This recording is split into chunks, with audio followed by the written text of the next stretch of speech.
ಇನ್ನ ರಾಜ್ಯದಲ್ಲಿ semi lockdown ಸೋಮವಾರದಿಂದ ಜಾರಿಗೆ ಬರ್ತಾ ಇರುವಂತದ್ದು. ಈ ಸಂದರ್ಭದಲ್ಲಿ ಇನ್ನ ಇವತ್ತು ಬೇರೆ ವೀಕೆಂಡ್ ಕರ್ಫ್ಯೂ ಬೇರೆ ಇರುವಂತದ್ದು. ಅಂದ್ರೆ ಆ ಲಾಕ್ಡೌನ್ಗೂ ಈ ಒಂದು ಜನತಾ ಕರ್ಫ್ಯೂಗೂ ಅಂತ ಡಿಫರೆನ್ಸ್ ಏನಿಲ್ಲ.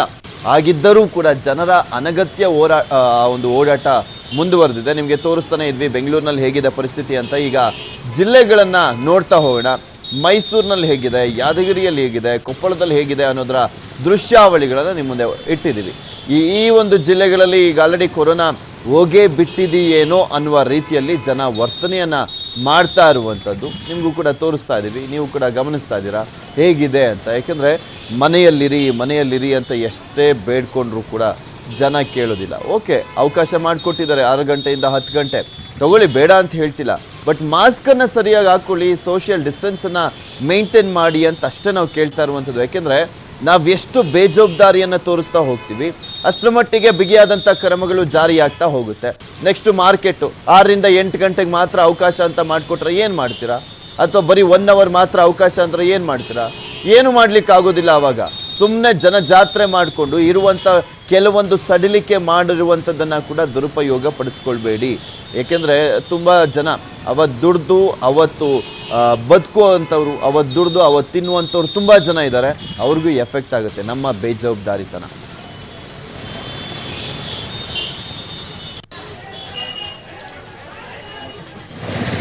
ಗದಗ, ಚಿತ್ರದುರ್ಗ, ಕೊಡಗು ಜಿಲ್ಲೆಯಲ್ಲೂ ಕೂಡ ಇದೇ ಪರಿಸ್ಥಿತಿ. ಇನ್ನು ಸ್ಪೆಷಲಿ ಕೊಡಗು ಜಿಲ್ಲೆಯಲ್ಲಿ ಕಂಪ್ಲೀಟ್ ಆಗಿ ಲಾಕ್ಡೌನ್ ಅನ್ನು ಮಾಡಿದ್ದಾರೆ. ಆಕ್ಚುಲಿ ಅಲ್ಲಿ ತುಂಬಾ ಸ್ಟ್ರಿಕ್ಟ್ ಆಗಿದೆ. ಬೇರೆ ಜಿಲ್ಲೆಗಳನ್ನ ಕಂಪೇರ್ ಮಾಡಿದ್ರೆ ಕೊಡಗು ಜಿಲ್ಲೆಯಲ್ಲಿ ತುಂಬಾ ಸ್ಟ್ರಿಕ್ಟ್ ಆಗಿರುವಂಥದ್ದು.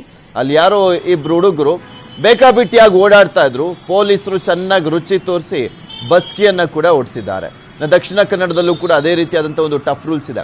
ಆದರೆ ಇನ್ನು ಉಳಿದ ಜಿಲ್ಲೆಯಲ್ಲಿ ನಾವು ನೋಡುವಂಥ ಸಂದರ್ಭದಲ್ಲಿ ಆ ರೀತಿಯಾದಂಥ ಟಫ್ ರೂಲ್ಸ್ಗಳು ನಮಗೆ ಕಾಣ ಸಿಗಲ್ಲ. ಯಾಕೆಂದರೆ ಎಲ್ಲ ಕಡೆನೂ ಕೂಡ ಈ ಬೆಂಗಳೂರಿನಲ್ಲಿ ಹೆಂಗೆ ಬೇಕಾಬಿಟ್ಟಿಯಾಗಿ ಜನ ಓಡಾಡ್ತಾ ಇದ್ದಾರೆ, ಹಂಗೆ ಬೇರೆ ಬೇರೆ ಜಿಲ್ಲೆಗಳಲ್ಲೂ ಕೂಡ, ಅಂದರೆ ಉಳಿದಿರುವಂಥ ಜಿಲ್ಲೆಗಳಲ್ಲೂ ಕೂಡ ಬೇಕಾಬಿಟ್ಟಿಯಾಗಿ ಓಡಾಡ್ತಿದ್ದಾರೆ. ಇಲ್ಲಿ ಸ್ಪೆಷಲಿ ಈ ಒಂದು ಕೊಡಗು ಜಿಲ್ಲೆ ಮತ್ತು ದಕ್ಷಿಣ ಕನ್ನಡ ಜಿಲ್ಲೆಯಲ್ಲಿ ಅತಿ ಹೆಚ್ಚಿನ ಕಠಿಣ ಕ್ರಮಗಳನ್ನು ಕೈಗೊಳ್ಳಲಾಗಿದೆ.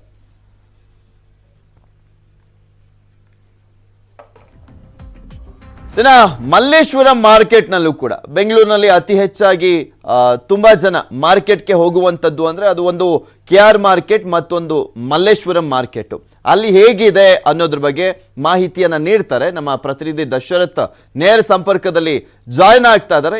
ದಶರಥ್, KR ಮಾರ್ಕೆಟ್ ಅನ್ನ ನೋಡ್ತಾ ಇದ್ವಿ, ತುಂಬಾ ಜನ ತುಂಬಿ ತುಳುಕ್ತಾ ಇದ್ರು. ಅವಾಗಲೇ ಇನ್ನೊಂದು ಪ್ಲೇಸಲ್ಲಿ ಕೂಡ ನೀವು ಮಾಹಿತಿಯನ್ನು ನೀಡ್ತಾ ಇದ್ರಿ. ಆ ಸಂದರ್ಭದಲ್ಲೂ ಕೂಡ ಸಾಕಷ್ಟು ಜನ ಬೇಕಾಬಿಟ್ಟಿಯಾಗಿ ಓಡಾಡ್ತಾ ಇದ್ರು. ಈಗ ಹತ್ತತ್ರ 11 ಗಂಟೆ 10 ನಿಮಿಷ ಆಯಿತು. ಹೇಗಿದೆ ಪರಿಸ್ಥಿತಿ ಈಗ? ಜನ ಕಂಟ್ರೋಲ್ ಆಗಿದೆಯಾ? ಅಂದರೆ ಬೇಕಾಬಿಟ್ಟಿಯಾಗಿ ಓಡಾಡುವಂಥದ್ದು ಕಮ್ಮಿ ಆಗಿದೆಯಾ?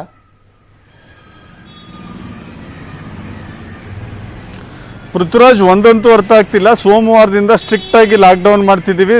ಸೋಮವಾರದಿಂದ ಯಾವುದೇ ಕಾರಣಕ್ಕೂ ಕೂಡ ವಾಹನಗಳ ಓಡಾಟ ಮಾಡಬಾರ್ದು, ವಾಹನಗಳಿಗೆ ಸಂಪೂರ್ಣ ನಿರ್ಬಂಧವನ್ನು ಹೇರ್ತೀವಿ ಅಂತ ಹೇಳಿದ್ರು. ಆ ಸಂಪೂರ್ಣ ನಿರ್ಬಂಧ ಹೇರೋಣಕ್ಕಾಗಿ ಇವತ್ತು ಶನಿವಾರ ಭಾನುವಾರ ಫ್ರೀ ಆಗಿಬಿಟ್ಟಿದ್ದಾರಾ ಬೆಂಗಳೂರು ಅಂತ ಅನುಮಾನ ಕಾಡ್ತಾ ಇದೆ. ಯಾಕಂದರೆ ಬೆಂಗಳೂರಿನ ಎಲ್ಲ ರಸ್ತೆಗಳಲ್ಲೂ ಕೂಡ ನೋಡಿದ್ರೆ ಬೇಕಾಬಿಟ್ಟಿಯಾಗಿ ವಾಹನಗಳು ಓಡಾಟ ಮಾಡ್ತಿದ್ದಾವೆ. ರಸ್ತೆಗಳೆಲ್ಲೂ ಕೂಡ ಜನ ಅನಗತ್ಯವಾಗಿ ಓಡಾಟ ಮಾಡ್ತಿರೋದು ಕಂಡು ಬರ್ತಾ ಇದೆ. ಇದೀಗ ನಾನು ಮಲ್ಲೇಶ್ವರಂನ ವೃತ್ತದ ಬಳಿ ಇದ್ದೀನಿ. ದೃಶ್ಯಗಳಲ್ಲಿ ನೋಡ್ಬೋದು ಯಾವ ಕಾರಣಕ್ಕೂ ಕೂಡ ಕಾರಣವಿಲ್ಲದೆ ಓಡಾಟ ಮಾಡುವಂಥವ್ರ ಸಂಖ್ಯೆ ಜಾಸ್ತಿ ಇದೆ. ಇದು ಪ್ರೈವೇಟ್ ವೆಹಿಕಲ್ಸ್ಗಳೆಲ್ಲ ಓಡಾಡ್ತಾ ಇದ್ದಾವೆ. ಇವರಿಗೆ ಏನು ತುರ್ತು ಯಾವ ಅಗತ್ಯ ಅಂತ ಕೂಡ ಗೊತ್ತಿಲ್ಲ. ಎಮರ್ಜೆನ್ಸಿ ವೆಹಿಕಲ್ಗಳಿಗೆ ಮಾತ್ರ ಪರ್ಮಿಷನ್ ಕೊಡ್ತೀವಿ ಅಂತ ಹೇಳ್ತಾರೆ. ಆದರೆ ಈ ದೃಶ್ಯಗಳಲ್ಲಿ ಬಹುತೇಕ ಕಾರು ಮತ್ತು ಬೈಕ್ಗಳೆಲ್ಲ ಓಡಾಟ ಮಾಡ್ತಾ ಇದ್ದಾವೆ. ಸಾಮಾನ್ಯ ದಿನಗಳಲ್ಲಿ ಈ ಸಿಗ್ನಲಲ್ಲಿ ಇದೇ ರೀತಿ ವಾಹನ ಸಂಚಾರ ಇರ್ತಿತ್ತು. ಇವತ್ತು ಅದೇ ರೀತಿ ವಾಹನ ಸಂಚಾರ ಇದೆ. ಕೆಲವಷ್ಟು ಜನ ಸ್ವಿಗ್ಗಿನೋ ಝೊಮ್ಯಾಟೋನೋ ಆ ಥರ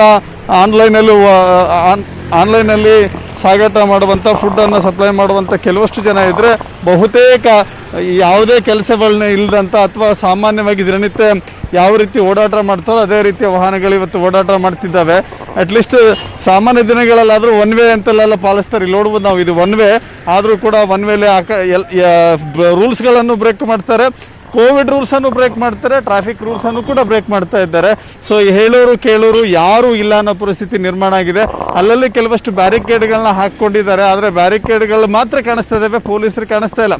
ಸೊ ಹೀಗಾಗಿ ಜನರಿಗೆ ಭಯ ಭೀತಿ ಆತಂಕ ಏನೂ ಇಲ್ಲ. ಹೀಗಾಗಿ ನಿರಾತಂಕವಾಗಿ ಬೆಂಗಳೂರಲ್ಲಿ ಓಡಾಟ ಮಾಡ್ತಿದ್ದಾರೆ. ವಾಹನಗಳ ಸಂಖ್ಯೆ ಬೇರೆ ಕಮ್ಮಿ ಇರುತ್ತೆ ಅಂತ ಅನ್ಕೊಂಡು ಆಚೆ ಬಂದು ಎಂಜಾಯ್ ಮಾಡ್ಲಿಕ್ಕೆ ಬರ್ತಿದ್ದಾರೆ ಬೆಂಗಳೂರನ್ನ ಅಂತ. ದಶರಥ್, ಆಕ್ಚುಲಿ ಈ ಜನತಾ ಕರ್ಫ್ಯೂ ಎಲ್ಲ ಜಾರಿ ಆಗ್ಲಿಕ್ಕೂ ಮುಂಚೆ ನಾವು ಈ ಮಾರ್ಕೆಟ್ಗಳಲ್ಲಿ ಅತಿ ಹೆಚ್ಚಾಗಿ ಸಂದಣಿ ಇರುವಂತ ಪ್ರದೇಶಗಳಲ್ಲಿ ಅಟ್ಲೀಸ್ಟ್ ಕೆಲವು ಮಾರ್ಷಲ್ಗಳನ್ನಾದ್ರೂ ನೋಡ್ತಾ ಇದ್ವಿ, ಕೆಲವು ಪೊಲೀಸರನ್ನಾದ್ರೂ ನೋಡ್ತಾ ಇದ್ವಿ. ಆದ್ರೆ ಈ ಜನತಾ ಕರ್ಫ್ಯೂ ಜಾರಿಯಾದ ನಂತರ ಇನ್ನಷ್ಟು ಎಚ್ಚರಿಕೆಯಿಂದ ಇರಬೇಕಾದಂಥವ್ರು ಯಾರು ಕಾಣಿಸಂಗೇ ಇಲ್ಲ. ಪೊಲೀಸರು ಕಾಣಿಸ್ತಾ ಇಲ್ಲ, ಮಾರ್ಷಲ್ಗಳು ಕಾಣಿಸ್ತಾ ಇಲ್ಲ. ಖಂಡಿತ ಬೆಂಗಳೂರಲ್ಲಿ ಹೇಳೋರು ಕೇಳೋರು ಯಾರೂ ಇಲ್ಲ. ಜನರು ಹೇಗೆ ಬೇಕಾದ್ರೂ ರೂಲ್ಸ್ಗಳನ್ನು ಬ್ರೇಕ್ ಮಾಡ್ಬೋದು, ರೂಲ್ಸ್ಗಳನ್ನ ಮಾಡಿರೋದೇ ಬ್ರೇಕ್ ಮಾಡೋಕೆ ಅನ್ನೋ ರೀತಿಯಲ್ಲಿ ಆಗಿದೆ. ಇದು ಕಾಮಿಡಿ ಕರ್ಫ್ಯೂ, ಕಾಮಿಡಿ ಲಾಕ್ಡೌನ್ ಅನ್ನೋ ರೀತಿಯಲ್ಲಿ ನಿರ್ಮಾಣ ಆಗಿದೆ. ಎಲ್ಲೂ ಕೂಡ ಪೊಲೀಸ್ ಸಿಬ್ಬಂದಿಗಳು ಕಾಣಿಸ್ತಾ ಇಲ್ಲ. ದಿನನಿತ್ಯವೂ ಕೂಡ ಸಾಕಷ್ಟು ಕಡೆ ಪೊಲೀಸರು ಕಾಣಿಸ್ತಿದ್ರು, ಸಾಮಾನ್ಯ ದಿನಗಳಿಲ್ಲ. ಎಲ್ಲೂ ಕೂಡ ಪೊಲೀಸರು ಕಾಣಿಸ್ತಾ ಇಲ್ಲ, ಮಾರ್ಷಲ್ಗಳು ಕಾಣಿಸ್ತಾ ಇಲ್ಲ. ಮಾಸ್ಕ್ ಹಾಕೊಂಡ್ರು ನಡೆಯುತ್ತೆ, ಸಾಮಾಜಿಕ ಅಂತರ ಇಲ್ಲ ಅಂದ್ರೂ ನಡೆಯುತ್ತೆ, ಸಂತೆ ಜಾತ್ರೆ ಏನು ಬೇಕಾದ್ರೂ ಮಾಡ್ಬೋದು ಅನ್ನೋ ವಾತಾವರಣ ಸೃಷ್ಟಿಯಾಗಿದೆ. ನೋಡ್ಬೋದು ದೃಶ್ಯಾವಳಿಗಳಲ್ಲಿ.